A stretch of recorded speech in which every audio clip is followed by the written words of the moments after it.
Open the eyes of my heart, God. I want to see you. I want to see each and every one of you with the eyes of God. And I want to see myself with the eyes of God. Today, my talk is about a way that we can do that, a way that we can open the eyes of our hearts by using the spiritual power of understanding. I thought it was interesting because even Maria touched upon it in her affirmation and what we had to say. Charles Fillmore, co-founder of Unity, studied many religions and faith traditions.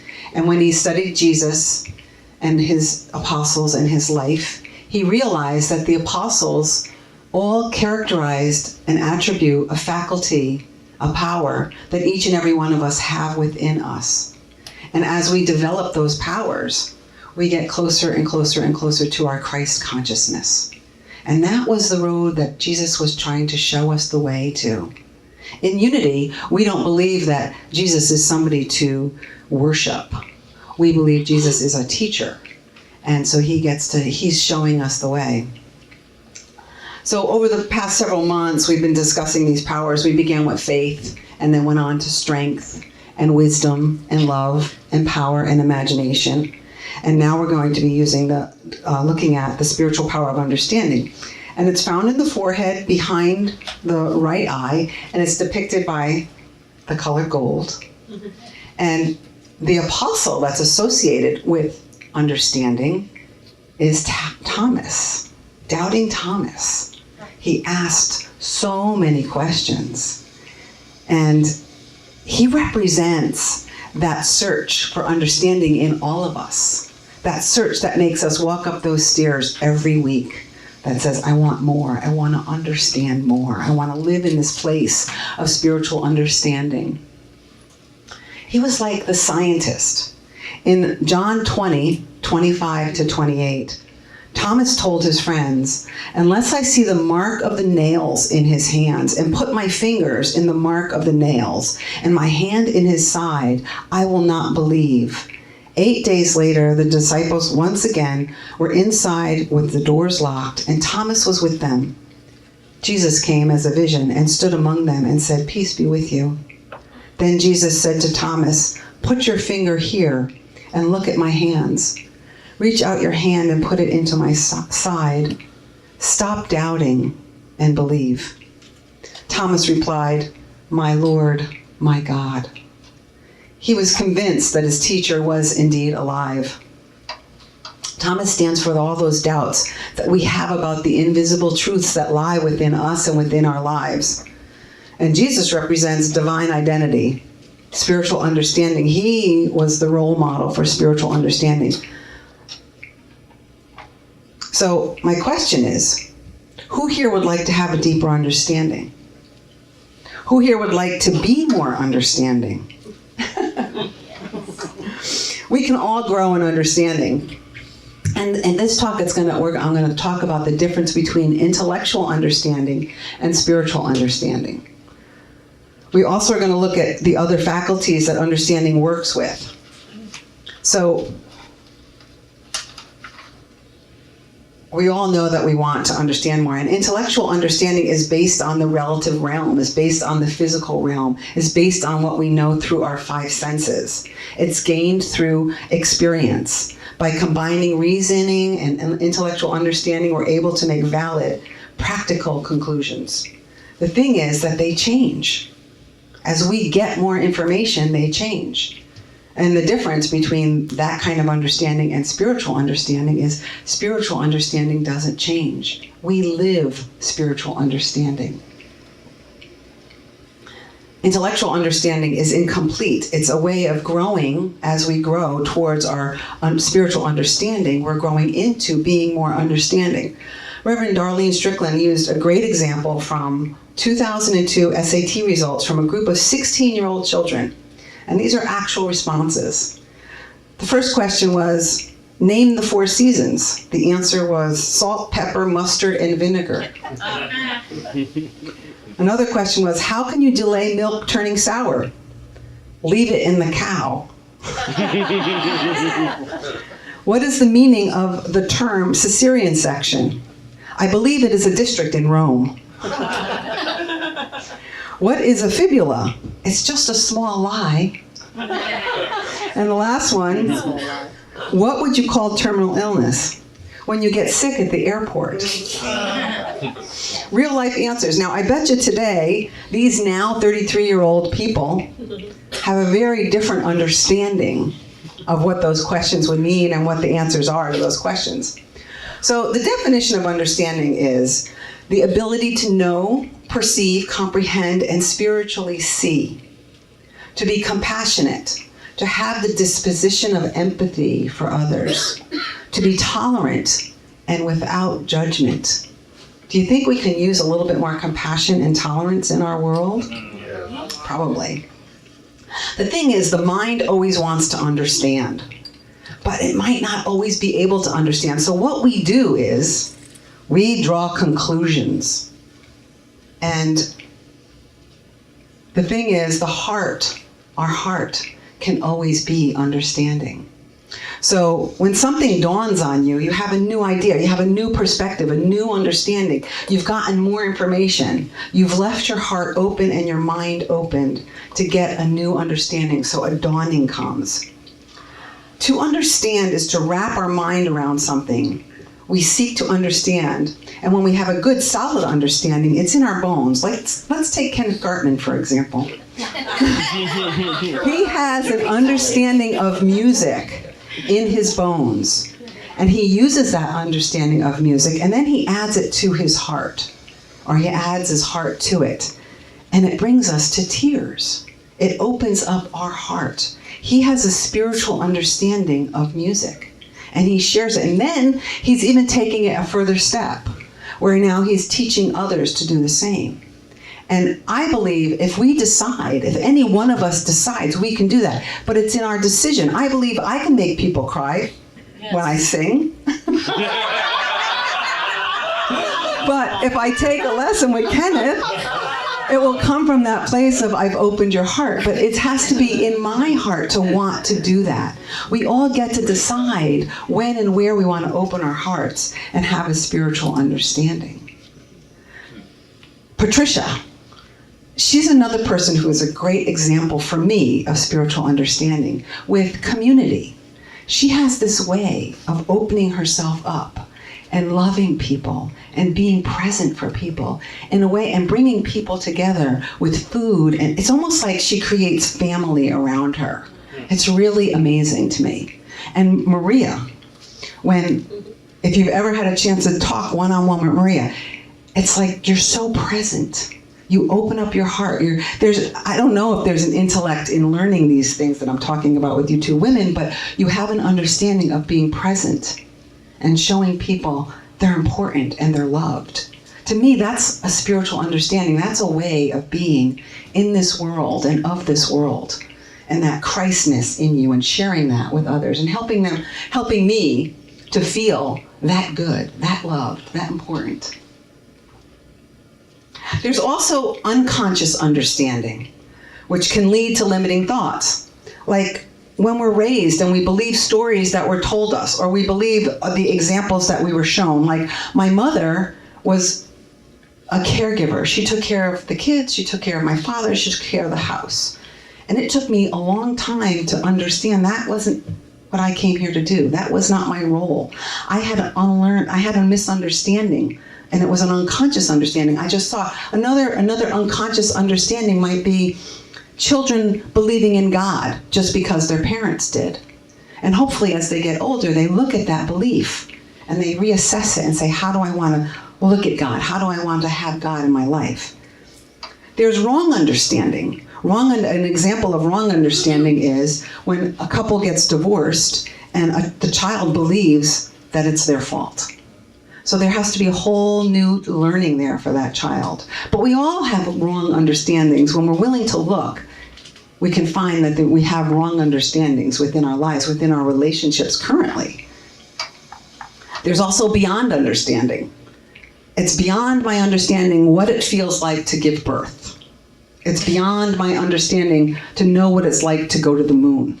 I can never do that. I can maybe create the space and say, I don't know what that's like, and I want to have understanding and compassion and connection, but I don't want to draw a conclusion about things that I don't understand. And that's the thing. That's what to be understanding is. To know that our heart can always stay open to understanding. And when we come to that place where we're drawing a conclusion and we're cutting things off, we might want to stop and say, am I creating connection here? Am I creating compassion? Or am I shutting the door because my mind does not understand what's going on? Emily Cady said, understanding is a spiritual birth, a revelation of God within the heart of every person. It's kind of like our first two principles. There is one power and one presence, God the good. And then the second one is our essence is of God, therefore we are inherently good. This God essence is called the Christ and was fully expressed in Jesus. And when we stand under that knowing, our life is really different. When we stand under the knowing that God is good all the time, and that God is I am one with God, our life can be really different. When we stand under the knowing that we can have compassion and we can open our heart and have connection, our life will be really different. Our inner doubting Thomas seeks to understand our eternal divine nature. Spiritual understanding is based on oneness or the absolute realm, the immutable laws of spirit. And it is gained by spending time in the silence. Have you heard that before? All of these powers and faculties are gained by spending time in the silence. Now, we all have a morning ritual, right? Would everyone say they have a morning ritual? How many people's morning ritual includes prayer and meditation? All right. I love it. Yes. Congratulations. I encourage you. I started meditating on and off since I was 18 years old. And about 6 years ago, Sean Moninger challenged us to start meditating 5 minutes every day. And in 6 years, I've been meditating at least 5 minutes every day. It's grown. Some days it's 20 minutes, some days it's twice a day, some days it's only 5 minutes. But it has changed me significantly, and I really, really encourage people to do that. It's changed me so much that I actually teach people how to meditate, and meditation and mindfulness. It's pretty funny. But it results in, by spending this time in the silence, it results from the quickening of our spiritual or Christ nature. And spiritual understanding always transcends intellectual understanding. It's a knowing that rises outside of the reasoning process as an internal knowing, or perhaps as a still small voice. But we must be silent, and sit and listen for it, or hear, to be able to hear it. When I stand up here and I well up, it's because I've spoken truth, or I've heard truth. I've experienced truth, and it touches my heart. It opens up my heart. I cannot not cry. It really is profound. And I'm experiencing a conscious understanding from my higher self based on divine ideas, laws, and principles. When we do this, when we experience a conscious understanding from our higher self based on divine ideas, laws, and principles, this is when we begin to perceive and comprehend there's more to us than a physical body and an ego. This is when we stand under the truth of who we are and we have spiritual understanding. We're all seeking this, otherwise we wouldn't walk up those stairs every week. You may ask, now, how is this power different from the power of wisdom that we talked about a couple of months ago, sorry. And what wisdom is, wisdom uses the power of understanding and takes action. Wisdom is the ability to know what to do. But the power of understanding is to understand why. And then the wisdom uses our will and love to make things happen. Just wanted to clear that up for you in case you were wondering. And then imagination is located, see, we've got imagination and will and understanding. They're very close together. They work together very closely also. So when we think about something, we think in pictures, that's our imagination. And then the will is the executive power, which actually makes it manifest.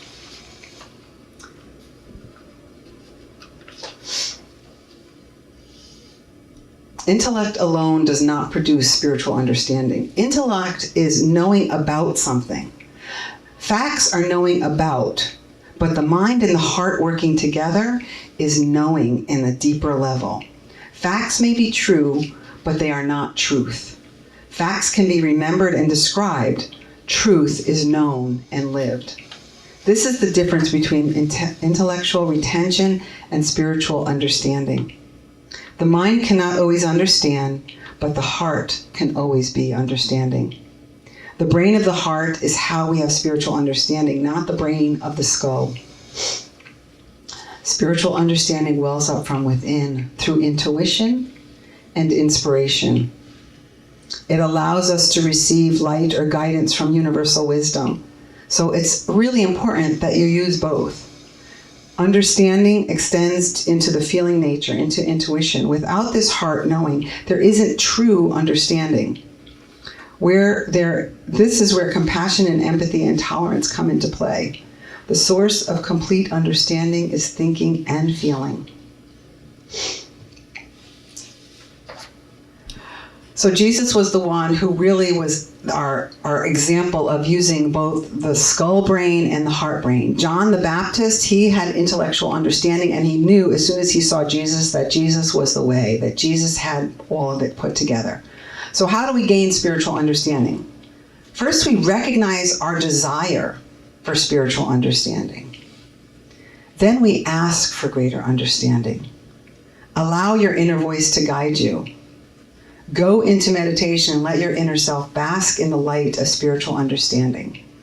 So one time when Michael was really sick and he was in a hospital and they were not taking care of him the way he needed to, I was going out for a walk and I said, God, you got to tell me what to do. You got to show me the way. You got to be really clear, because if you're not, I'm not going to know what to do. So I'm walking, and all of a sudden something really big jumps into a lake, and it doesn't come out. And I'm like, oh my God, what was that just jumped into the lake? And I'm looking, and all of a sudden this woman comes jogging by, and she's like, what are you looking at? I said, I don't know, something really big just jumped into that lake and I'm afraid it's drowning. She said, well, come on. And she grabs my hand, and now we're walking on someone's property. And I'm like, oh, who is this crazy lady, right? I'm making a judgment. I'm coming to conclusion that this lady is crazy. So we're looking and looking and looking. We actually bump our heads together. We start laughing. Next thing you know, the fish had to be this big, jumps in this little lake, up and down. I'm like, oh my God, it was a fish. So we were kind of laughing about it, And then we're talking, she asked me my name. I asked her name. I said, what do you do? She says, well, I'm a coach. I said, oh, like a physical trainer coach? She says, no, I'm a spiritual coach. And I was like, oh, I just prayed for you. I just asked for guidance. And she's like, really? Why? What's going on? She talked very fast, So I told her, that Michael was in the hospital and, he wasn't doing really well. And well, that was the beginning of a 6-month relationship where she showed me the way. She showed me how she was so connected to that higher self within her. And she guided me through things. It was amazing. Like that day, she said to me, you demand his guides and angels to take care of him, but realize that might mean it's time for him to go. And I was just like, I was this Catholic girl. I mean, I know I hadn't been in a Catholic church in a long time, but we did not demand anything of guides and angels, I mean, we just listened to them. But she said, no, you need to stake a claim for him because he's not well.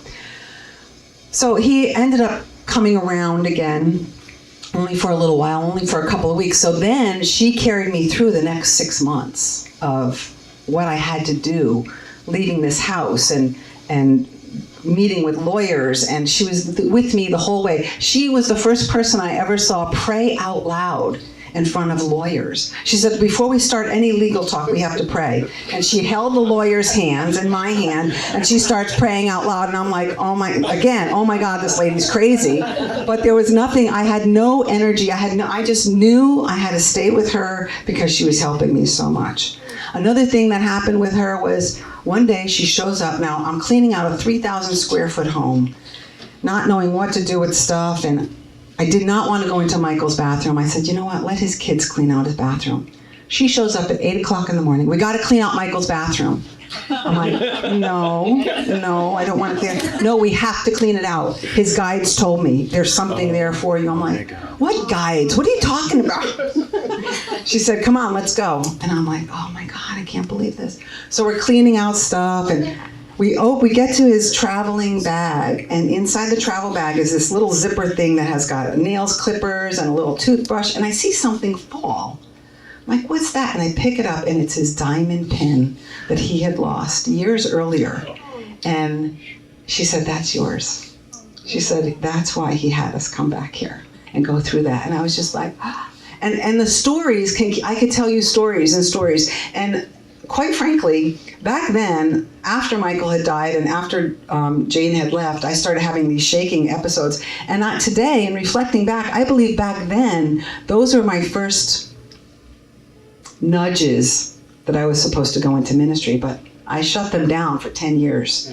And then when they came back the second time, there was no shutting them down. So it's just been interesting, my journey of watching how my higher self and having spiritual understanding and staying open and having another part for me to have understanding is with mental illness. I have somebody that I love in my family who's mentally ill. And it is a challenge for me because I don't understand it.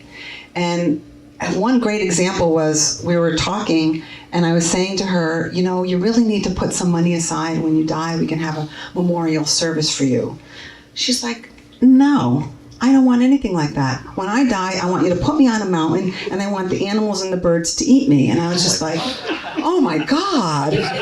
Like, and of course I'm like, she's nuts. This is crazy. And I'm like, not even 2 months later, I have to read a book to write a book report for my schooling to be a minister, and it's called SQ21, Spiritual Quotient 21. Like we have an IQ, we have an SQ, a spiritual quotient.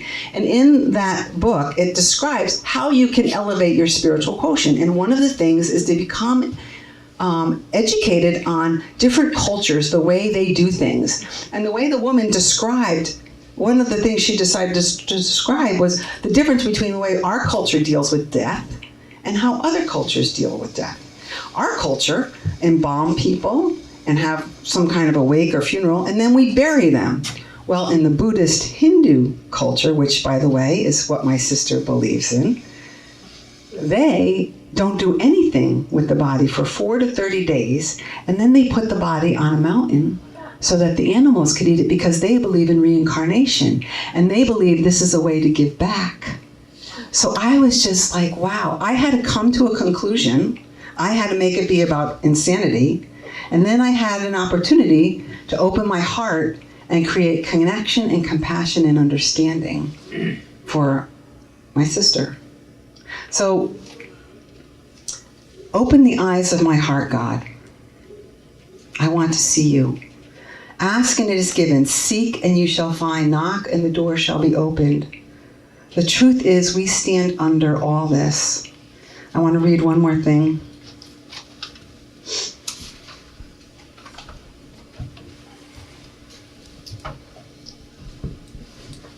This is also by Emily Cady.